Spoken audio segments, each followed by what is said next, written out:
Hello Toon family, welcome to yet another video, and what a victory for you guys. Really good sort of way to go through into the next round of the Carabao Cup. Clean sheet, no fresh injuries, some goals for players who have been in really good form, and some performances from players who you've wanted to step up and they sort of stepped up today. So in today's video we'll be looking at the game and analysing it. Before I do begin, if you are new here, please do hit the subscribe and the like as well. It is always greatly appreciated.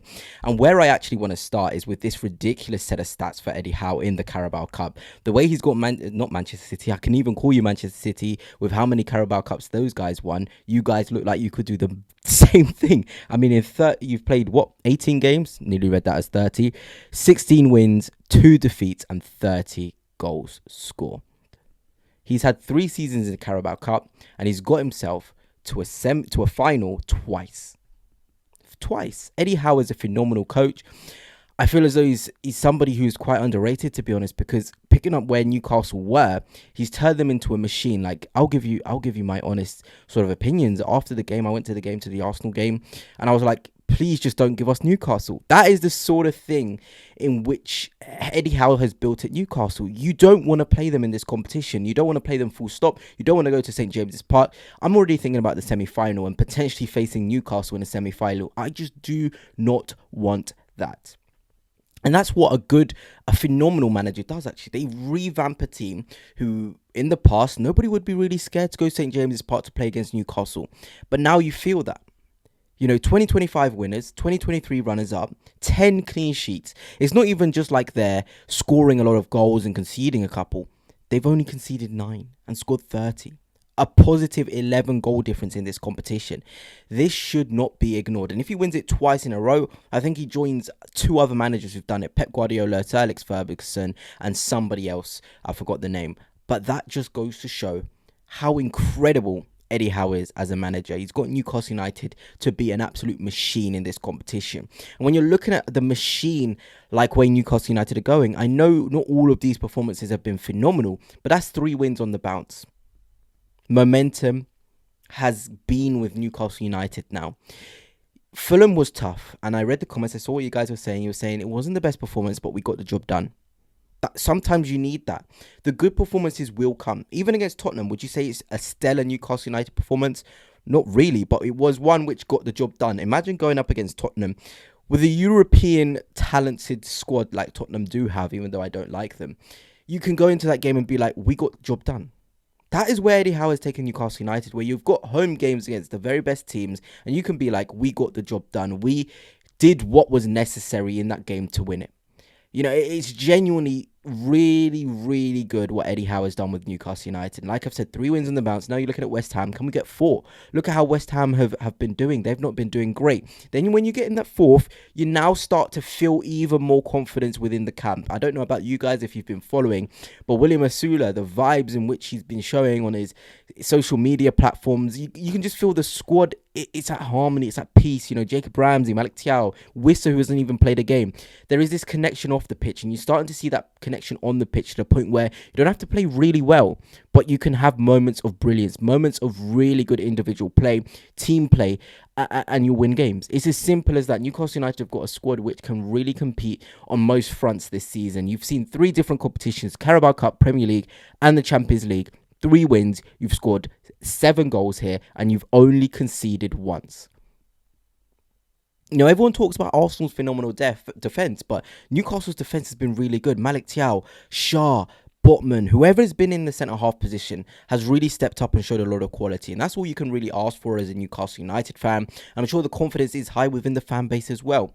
But anyway, let's look at the individual performances in there. We can look at the lineup: Ramsdale, Kraft, Burn, Thiaw, Cher, Willock, Tonali, Ramsey, Elanga, Woltemade, and Barnes. So pretty strong, to be honest. But I think Eddie Howe had no other choice. He sees these cup competitions as a brilliant opportunity for Newcastle United to build momentum. And this is what I'm saying. Look at Liverpool, for example, today. Yes, they rotated a lot because they don't want to be giving too much heavy loads, but it's a game where you need to win to build up confidence. It's as simple as that. Winning this game against Tottenham, really good established Premier League side with European quality in their squad, we've established that.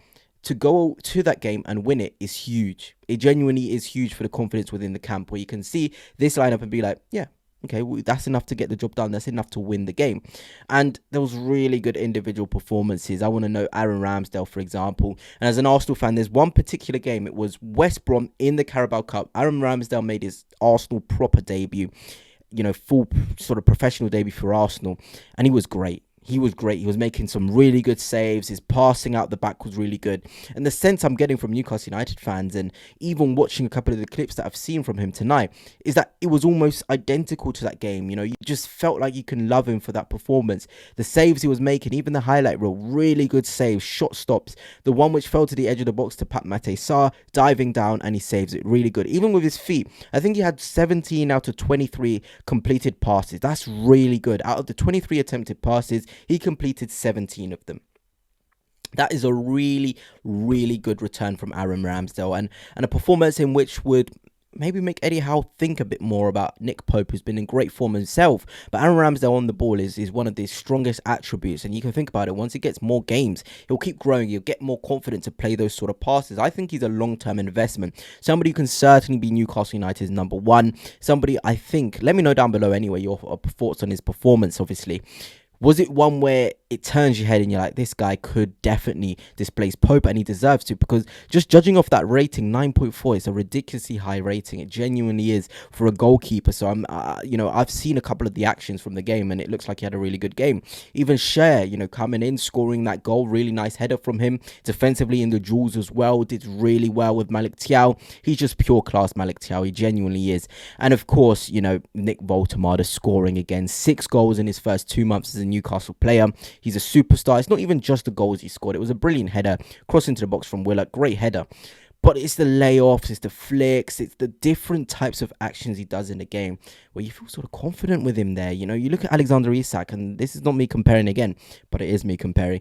He's injured. The influence that Woltemade is having on Newcastle United, you don't feel like you miss Alexander Isak to those levels. Even with Wissa, you know how great of a footballer Wissa is. You're not here crying out for Wissa to come back, because Woltemade is performing to a very, very high level, and you need those sort of players to be able to come in, to perform and hit the ground running. His price tag was high, and he's showing everybody what he's all about. And people are like, oh, he can't score headers. He is scoring headers. A really good header from him, and you can feel that confidence in his play as well, and the respect from those around him, which is huge. And of course, Sandro Tonali is absolutely world class. What a performance from him.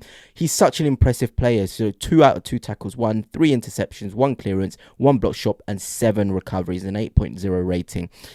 And he's a man of the match for a reason. This guy has got so much quality, and more people will be talking about him. Let's be honest. If he was at a United, if he was at Liverpool, if he was at an Arsenal, people will be talking about him. He's pure class. He steps up every single time. Doesn't matter who you put next to him in the midfield. He will still shine through. And in games like this, he even said it himself. He loves the physical nature of the Premier League. Getting about, running about, being sort of energetic. That's what he's all about. And today was a really, really good showing of him. And he's a phenomenal, phenomenal player.